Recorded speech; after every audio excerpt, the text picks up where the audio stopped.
Existem coisas que nós não conseguimos compreender. Fatos incríveis, fantásticos, extraordinários, sobrenaturais. Coisas que estão além da imaginação. Você pode se tornar membro do canal e receber alguns benefícios, como acesso antecipado aos relatos e ter o seu nome aqui na abertura. Então veja a possibilidade de se tornar membro e ajudar o canal a crescer. Chegou no canal por uma indicação do YouTube? Aproveite, se inscreva e ative o sininho para não perder mais nenhum vídeo. E se puder, indique o canal para quem você acredita que gosta desse tipo de conteúdo. Aqui no canal Relatos do Além, eu sou apenas o interlocutor das histórias enviadas para nós, mas vocês decidem se acreditam nelas ou não.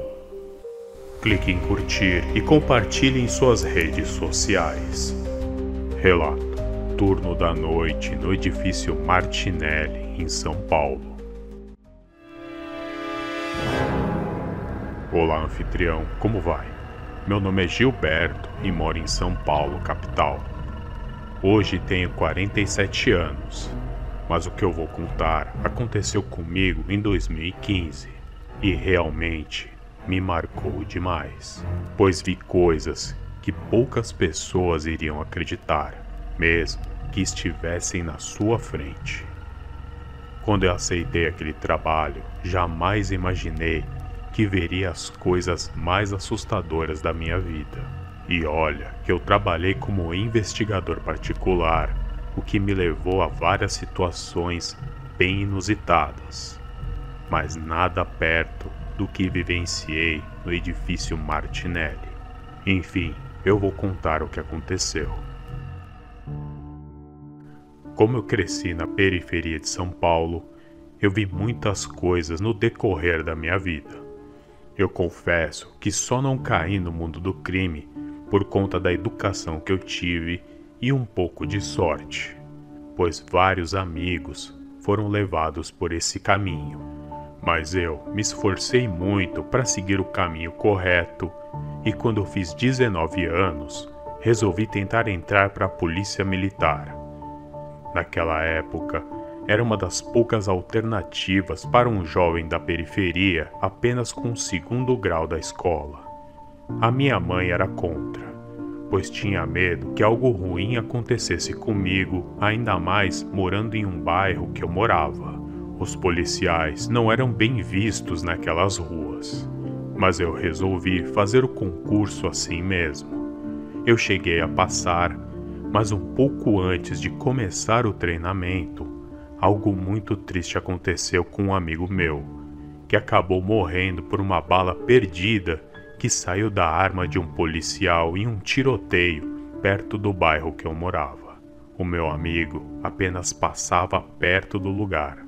O policial que deu o disparo não foi punido, e aquilo foi um baque para mim, me abrindo os olhos para a sujeira que havia na corporação. Então eu desisti de ser policial. Resolvi iniciar um curso de investigador particular. É um tipo de trabalho meio peculiar e não havia tantos profissionais na área. Então eu me agarrei à ideia para ganhar a vida. E eu vou te falar, não é nada fácil. E acabamos vendo muitas coisas desagradáveis e degradantes. E para piorar, não tem estabilidade financeira, sem falar que é nada seguro, com muitas situações inesperadas. Mas nada daquilo chegou perto do que viria a acontecer no edifício Martinelli, no centro de São Paulo. Anfitrião, eu vi a oportunidade de trabalhar como segurança em uma empresa terceirizada, o que me ajudou muito a ter estabilidade financeira, e era bem mais tranquilo, então eu segui por essa carreira. O meu chefe veio a mim um dia e me designou para trabalhar como segurança durante o turno da noite no edifício Martinelli. Para quem não conhece, é um prédio muito antigo e grande que fica localizado no centro da cidade. e há um histórico muito macabro lá dentro, onde vários crimes aconteceram e situações estranhas. Todas essas histórias o tornou famoso por ser um lugar bem assombrado. Eu até acreditava naquelas histórias, mas até então não tinha me aprofundado em nenhuma delas. Eu nunca tinha visto nada antes, mas bastou pisar naquele edifício para que tudo mudasse, e não demorou muito para acontecer. Quando eu aceitei a escala para trabalhar lá, eu não pensei muito sobre as consequências daquilo. Então me preparei para começar a trabalhar em um dos edifícios mais assombrados da cidade de São Paulo. Enfim, veio o primeiro mês sem muitos problemas no meu turno noturno dentro do Martinelli. Eu conheci alguns dos funcionários que também trabalhavam naquele horário, mas não eram muitas pessoas. Já tinham algumas histórias assustadoras para me contar, justamente por trabalharem há mais tempo por lá. Eu ouvia aquilo e torcia para que fossem apenas histórias, e que eu não tivesse que passar por nada parecido. Mas é claro que eu não teria essa sorte. Anfitrião, pouco antes de terminar o primeiro mês trabalhando no lugar, eu estava na sala dos funcionários tomando café e eram umas 10 horas da noite. Uma senhora que fazia parte da equipe de manutenção apareceu para se despedir antes de ir embora. Só que ela estava pálida, com um olhar meio assustado. Eu perguntei se havia acontecido alguma coisa e ela disse que havia ouvido um grito muito alto vindo de um corredor uns andares abaixo. Só que naquele horário não haviam muitas pessoas dentro do edifício, apenas quem trabalhava lá. Eu fiquei desconfiado e resolvi dar uma olhada e realmente estava tudo vazio e bem tranquilo. No geral, o primeiro mês foi relativamente tranquilo. Só que a partir do segundo, as coisas começaram a ficar bem estranhas e sombrias nos corredores do Martinelli. No início do segundo mês, veio um primeiro final de semana, em uma sexta-feira. Eu iniciei as minhas rondas normalmente pelos andares. Claro, eu não era o único vigia no edifício, pois ele é muito grande. Boa parte do tempo, ficávamos longes um dos outros e só nos cruzávamos na sala de segurança depois das rondas. Enfim, eu estava no 13º andar e o corredor estava bem tranquilo e vazio naquele horário. Eu segui andando tranquilamente quando eu senti um arrepio repentino atrás da nuca. Eu nunca me esqueço daquela sensação, pois ela se tornou frequente no decorrer dos meus dias dentro daquele lugar. Nisso, eu comecei a ouvir o ruído de uma porta se abrindo e, em seguida, o som baixo de um choro que parecia vir de uma criança. Eu praticamente senti as minhas pernas amolecerem naquele momento.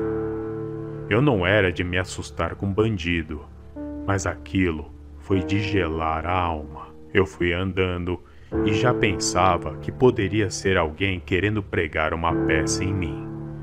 Mas o choro persistia, e a cada passo que eu dava se tornava mais nítido. Então eu me aproximei no final do corredor de uma porta e aquele som parou repentinamente. Em seguida, eu ouvi uma batida forte vindo do outro lado do corredor. Eu tomei um susto naquele momento e me virei. Saí correndo para o outro lado, mas nada. Todas as portas estavam fechadas e nenhum sinal de movimento. Essa foi a primeira situação que vivi lá dentro, mas as coisas ainda iriam piorar muito antes que eu tomasse a decisão de pedir transferência do edifício Martinelli. Na semana seguinte, eu comentei sobre o ocorrido com os colegas e eles falaram que era para eu me acostumar, pois era comum essas coisas lá dentro. Com o tempo, eu já não iria mais me importar com tudo aquilo. Mas como alguém se acostumaria com isso, anfitrião? Mas eu tentei. Então veio mais uma noite. Eu já ficava tenso quando tinha que fazer as minhas rondas durante a madrugada, mas eu não tinha opção. Então eu segui para o 15º andar, que estava com pouca iluminação. Então eu resolvi ligar a minha lanterna para melhorar a visibilidade. Foi aí que eu ouvi o som de passos, mas não eram passos caminhando. Era como se alguém estivesse correndo em minha direção.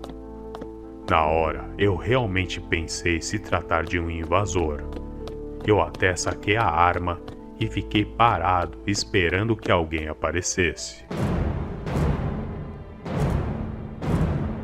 Mas simplesmente não havia mais nada lá. Era apenas eu e aquele som que repentinamente parou quando chegou perto de mim. Nisso, eu ouvi um som parecendo como se fosse tosse de um homem. Eu segui em frente, atento a cada ruído.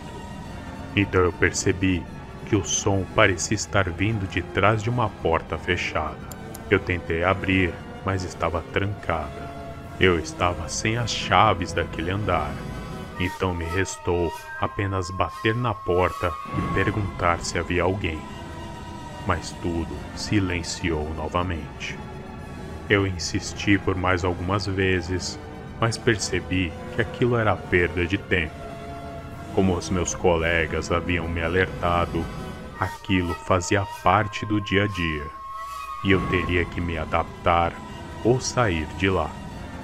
Então, veio o evento que me fez decidir que eu não pisaria mais naquele edifício. No decorrer do tempo, eu passei a não me incomodar tanto com aqueles sons estranhos nos corredores. A partir do 3º mês, eu já estava até conversando com as tais almas penadas enquanto eu fazia as minhas rondas. Mas tinha um dos andares que eu sempre sentia um gelo na nuca. Parecia mais frio que o normal. Era como se algo muito ruim tivesse acontecido naquele lugar há muito tempo atrás. Eu devo confessar que evitei de saber detalhes sobre o edifício antes de ir trabalhar lá, mas eu sabia da sua fama e de alguns crimes que ocorreram lá dentro há quase 100 anos atrás. Mas o que estava por vir foi tão apavorante que me fez ir atrás para pesquisar depois. Eu segui com a minha rotina comum trabalhando lá dentro. Então, quando deu umas 2 horas da manhã, eu fui fazer a minha ronda. Eu fui andando pelos corredores e comecei a sentir que o ambiente estava muito frio. Eu me recordo que era inverno na época, mas estava muito mais frio do que o normal. Eu segui pelo setor e estava me encaminhando de volta para o elevador para descer para o térreo. Foi aí que eu vi claramente a silhueta de um homem em pé, do outro lado do corredor. Na hora, eu pensei que era um dos meus colegas passando por lá, pois às vezes nos cruzávamos durante a ronda. Então me virei para cumprimentá-lo e do nada, aquela coisa sumiu diante dos meus olhos. Anfitrião, eu fiquei parado por uns segundos com os olhos arregalados, pois até então eu só estava ouvindo coisas, mas ver era a primeira vez. E confesso que fiquei muito assustado com aquela situação. Só que aquilo foi a ponta do iceberg. No final do 3º mês, eu vi algo que me fez tomar a decisão final de pedir transferência do edifício Martinelli. As coisas foram ficando mais intensas, com batidas de portas, passos pesados nos corredores. Eu já estava ficando muito estressado com tudo aquilo, mas eu não queria ainda pedir transferência, pois embora tivessem essas coisas assustadoras, era em geral um trabalho bem tranquilo. Mas aí veio uma noite que eu não aguentei. Eu segui normalmente com as minhas rondas, e naquela altura, qualquer ruído já me dava sobressaltos. Era para eu estar me acostumando, mas eu não conseguia. A cada noite, as coisas se tornavam mais difíceis. Então eu segui em frente, pelo corredor para voltar para o elevador, e percebi algo estranho. A porta estava abrindo e fechando, mas estava escuro lá dentro. Então eu vi que o elevador em si não estava parado no mesmo andar que eu. Portanto, não tinha motivo para a porta estar se abrindo sozinha ali. Eu fui em direção ao local, sem entender o que estava acontecendo. Foi aí que eu entrei em choque e vi algo inacreditável para jamais esquecer. Do nada, eu percebi um vulto pequeno, talvez com 1,20 m ou menos que isso. Eu parei de andar quando eu percebi aquilo correndo e passando do meu lado, e foi em direção ao elevador que ficava com a porta abrindo e fechando. Nisso, eu pude ver melhor aquela presença, que parecia um garoto que ficou parado em frente à porta do elevador. Naquele momento, as minhas mãos começaram a tremer e eu não conseguia falar e nem piscar os olhos.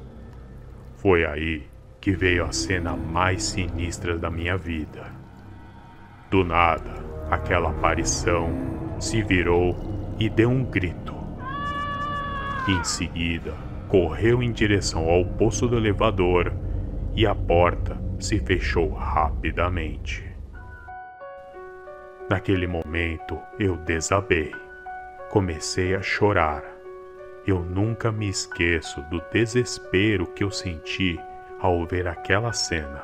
Aquilo foi a gota d'água para mim, pois enquanto eram apenas ruídos, eu dava conta. Mas aquela cena me pegou demais. Foi realmente perturbador. Depois daquilo, eu resolvi ir atrás de mais informações sobre o que aconteceu no prédio e fiquei impressionado quando eu li sobre um dos crimes ocorridos lá dentro, justamente com um jovem que foi assassinado em 1947 por um homem que chamavam de Meia-Noite. O jovem teve o seu corpo jogado no poço do elevador. Esse foi o estopim para que eu pedisse transferência no final daquele mês. Eu não queria mais nem pisar dentro daquele lugar. O meu chefe não questionou muito sobre os meus motivos. Parece que eu não era o primeiro a pedir para sair daquele lugar em um período tão curto. Ele me mandou para uma empresa durante o turno diurno. Embora fosse um pouco mais agitado, confesso que eu achei muito melhor, pois aquelas rondas noturnas só estavam me trazendo novos pesadelos. Bom, esse é o meu relato, anfitrião. Passados anos, quando eu me lembro daquele curto período em que trabalhei no edifício Martinelli, acho que mesmo tendo sido bem perturbador, também foi interessante, pois me mostrou um lado do mundo que eu só imaginava e me ajudou a perder o resto do ceticismo que eu ainda carregava comigo. Quanto ao edifício Martinelli, segue firme, passou por reformas e eu fiquei sabendo que virou até ponto turístico para curiosos, e vi que abriu até um bar e está tendo festas no seu topo. Talvez com tanto movimento, essas coisas sobrenaturais estejam mais calmas, mas eu é que não vou lá para conferir. pois depois daqueles 3 meses trabalhando por lá, eu só quero me manter bem longe dessas coisas, além da imaginação.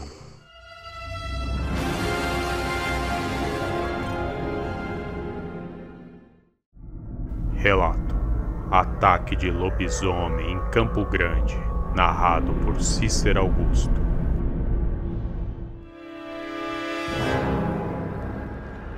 Olá, Cícero e anfitrião, me chamo Henrique. Eu gosto muito dos relatos e sempre acompanho vocês.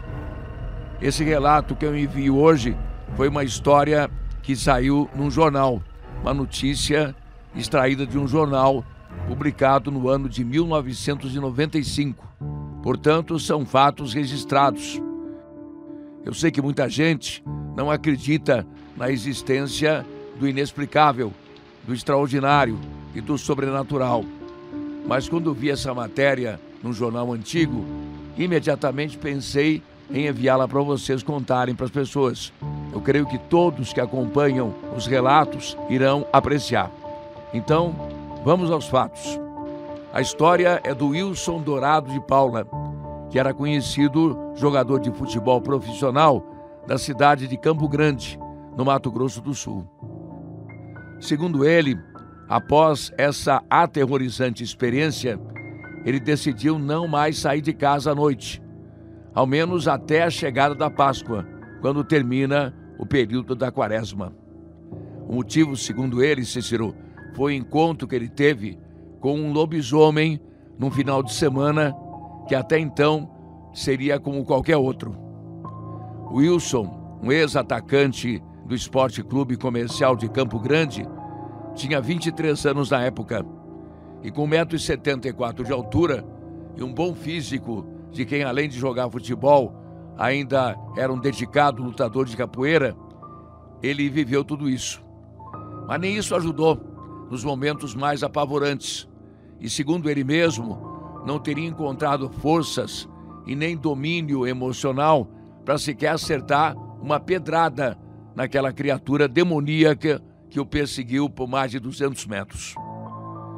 Cícero, o atleta, contou que eram mais ou menos 1h30 da manhã de uma sexta-feira, quando retornava para sua casa de um baile no centro da cidade de Vila Aro, zona oeste de Três Lagoas. O bairro era bem afastado, com poucas residências e uma vasta área de matos, pois em grande parte composta de terrenos desocupados. No seu relato, tudo ocorreu quando ele se encontrava a umas 3 quadras da sua casa.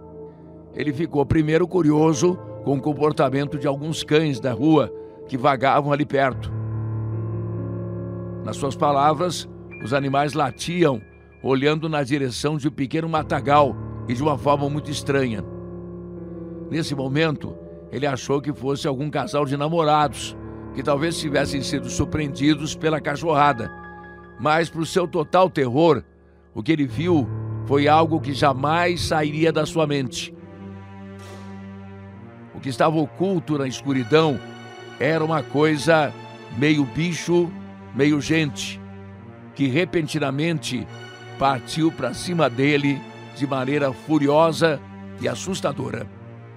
Cícero Wilson disse que, apesar de não haver luzes na rede pública, o luar permitiu observar bem alguns detalhes daquela criatura, que ele descreveu como um animal com olhos brilhantes e vermelhos, coluna vergada para frente, pelos negros e eriçados. A criatura dava uivos que poderia gelar o sangue até mesmo do mais valente dos homens. O rapaz então saiu em disparada e só não foi alcançado e pego pela criatura porque os cães ajudaram, cercando e atacando aquela criatura por todos os lados. Com os cães em sua volta, aquela coisa acabou se atrapalhando, tendo que se defender dos ataques dos cães sem conseguir perseguir o Wilson. O Aníbal José Pedro, de 34 anos, cunhado do Wilson, disse que o atleta chegou em casa pálido, extremamente nervoso e tremendo descontroladamente de pavor. Ele gritava por socorro, feito louco. O rapaz saltou o portão de quase 2 metros de altura e por pouco não arrebentou a porta para entrar o mais depressa possível em casa.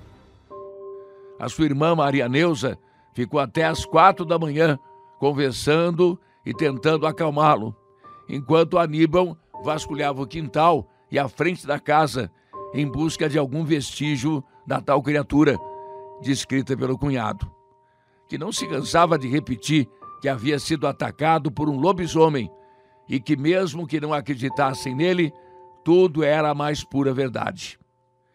Em declaração, ele disse que jamais deseja tal pavor para ninguém e que depois daquela noite não sairia mais de casa à noite durante a quaresma.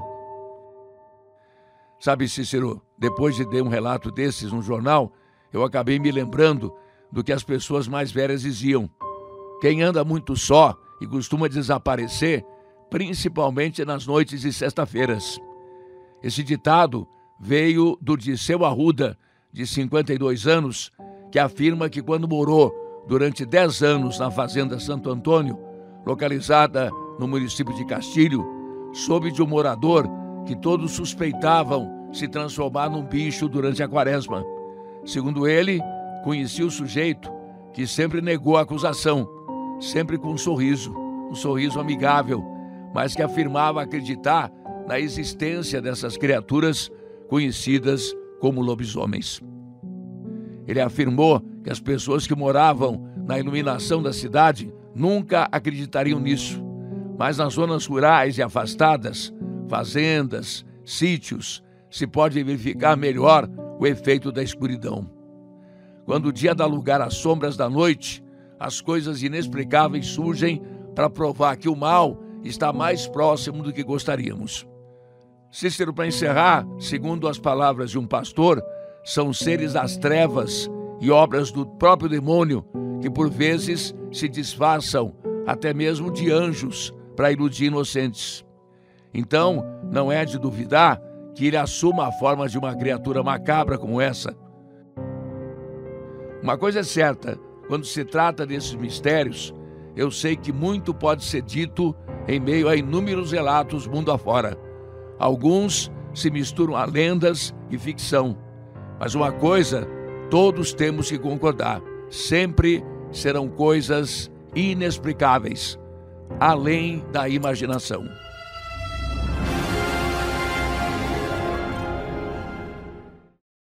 Você gosta das histórias de lobisomens contadas pelo canal? Então considere levar para casa o livro dos Relatos da Fera. O livro está à venda nas melhores lojas online. Link na descrição e no comentário fixado. O que vocês acharam dessas histórias? Vocês acreditam em tudo o que foi dito aqui? Eu não sei. Eu quero saber a opinião de vocês. Deixem os comentários e não se esqueçam, cliquem em curtir e compartilhem nas redes sociais e no WhatsApp. E se você chegou aqui no canal por alguma indicação do YouTube, aproveite, se inscreva e ative o sininho para receber todas as notificações. Nos vemos no próximo vídeo. Um grande abraço.